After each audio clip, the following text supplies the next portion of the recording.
Pokoknya ya harus iya, ndak enak mau bilang tidak itu. Audio Jungle.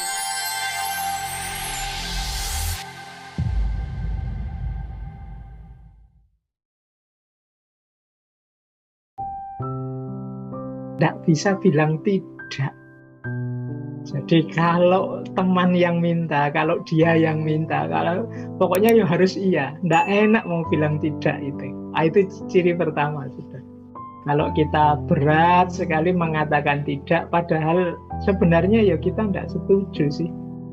Tapi ya gimana lagi, wong ya teman, ya sudahlah, oke sajalah. Ah, itu berarti kita ndak bisa bilang tidak.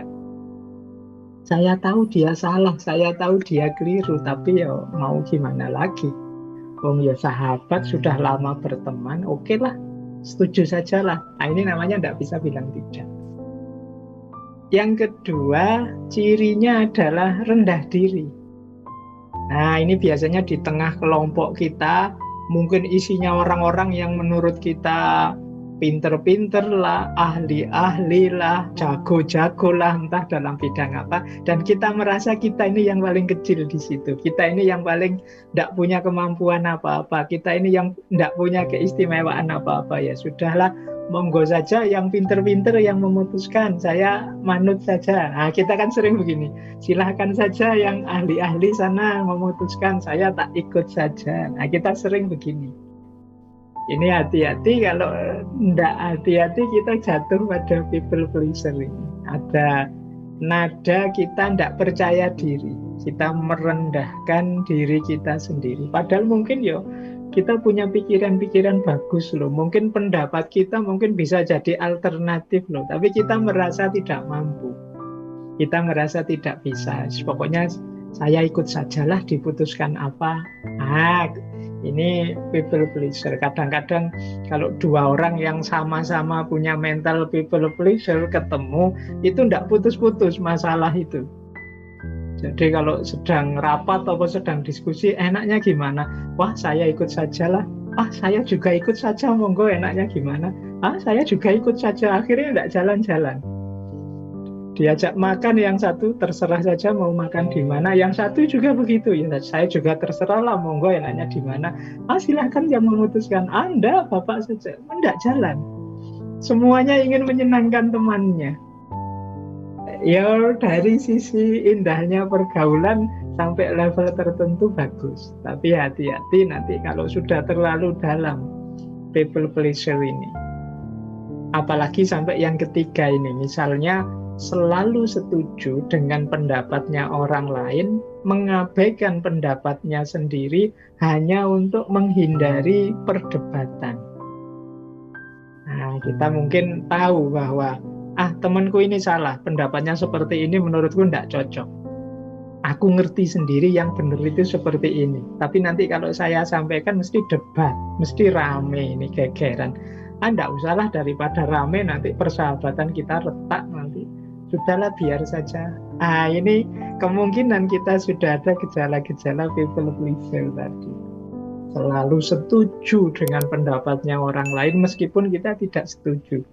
Padahal mungkin kalau kita sampaikan pendapat kita, bisa jadi teman kita juga bisa berpikir dua kali tentang pandangannya yang kita anggap keliru. Tapi karena kita diam saja, ya akhirnya tidak ada perubahan apa-apa. Ya benar sih, tidak ada perdebatan, tidak ada permusuhan, tapi yang salah tetap salah, yang keliru, keliru terus. Nah, ini tanda yang ketiga. Semoga kita mulai hari ini agak waspada agar tidak jatuh pada sindrom people pleaser ini. Terus merasa bertanggung jawab terhadap perasaannya orang lain. Jadi kita itu merasa bersalah sekali kalau orang misalnya ya tersinggung dengan kita. Wah, saya menyinggung perasaannya, tidak enak ini. Padahal mungkin teman kita saja yang agak terlalu sensitif. Nah, perasaan-perasaan rasa tidak enak terus di hadapan teman itu another sign. Jadi ciri-ciri, tanda-tanda kemungkinan kita punya karakter people pleaser ini. Kita merasa bertanggung jawab terus terhadap kondisi, perasaan teman-teman, orang-orang di sekeliling kita. Kemudian minta maaf untuk hal-hal yang sebenarnya nggak usah minta maaf, nggak apa-apa. Tapi kita kan terbiasa, saya nggak tahu ya, mungkin orang timur ya, apa-apa itu saya minta maaf ya karena harus bertanya ini. Loh, bertanya saja, nggak apa-apa, silahkan bertanya. Wong belum jelas mau apa kok sudah minta maaf. Kadang-kadang untuk sesuatu yang memang tugas kita misalnya, itu kita minta maaf. Yang memang kewajiban kita, itu kita minta maaf. Apa saja kita minta maaf. Ini hubungannya dengan rasa bertanggung jawab atas perasaan orang lain tadi. Akhirnya kita banyak sekali minta maaf, termasuk untuk hal-hal yang seharusnya ya kalau untuk yang seperti itu tidak perlu minta maaf. Wong itu memang kewajiban kita, wong itu memang yang harus kita jalankan begitu. Nah, kalau kita terdorong untuk terus merasa bersalah, ingin minta maaf terus karena khawatir teman kita tidak enak hati, ayo introspeksi, jangan-jangan kita sudah punya kena sindrom ini, kena sindrom people pleaser. Kemudian sering menyalahkan diri sendiri. Kalau ada apa saja yang disalahkan aku, wah ini mesti gara-gara aku ini tadi. Aku kurang bisa menjaga ini, kurang bisa jaga mulut, kurang bisa jaga tindakan, ini mesti salah. Kalau ada kasus, kalau ada peristiwa apa, selalu yang disalahkan dirinya sendiri. Jelas-jelas mungkin yang salah temannya, misalnya temannya pembohong, berkhianat. Itu kadang kita ya, wah mungkin salahku ya, tidak bisa membuat temanku jujur, akhirnya dia jadi bohong. Itu jadi yang bohong sana, yang kita salahkan diri kita sendiri. Mungkin aku tidak bisa nuntun dia, mungkin aku. Nah ini tanda-tanda mungkin kita terkena people pleaser ini. Kemudian tidak banyak waktu untuk diri sendiri. Tidak punya banyak waktu luang untuk diri kita sendiri. Ya, ini kemungkinan karena kita sibuknya mikir perasaan orang lain. Kita sibuk berpikir bagaimana orang menanggapi aku. Aku ini sudah cocok apa tidak di depan dia, di depan mereka. Ini membuat kita kehabisan waktu untuk diri kita sendiri. Ciri selanjutnya, kita membutuhkan pujian.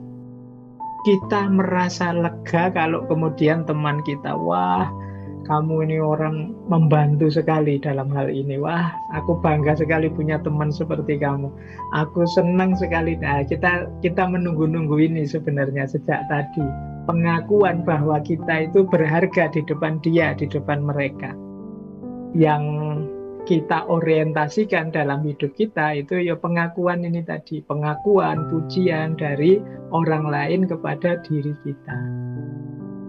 Kemudian ada lagi sign-nya, tanda-tanda yang lain, yaitu kita tidak mengakui perasaan kita sendiri, kita abaikan.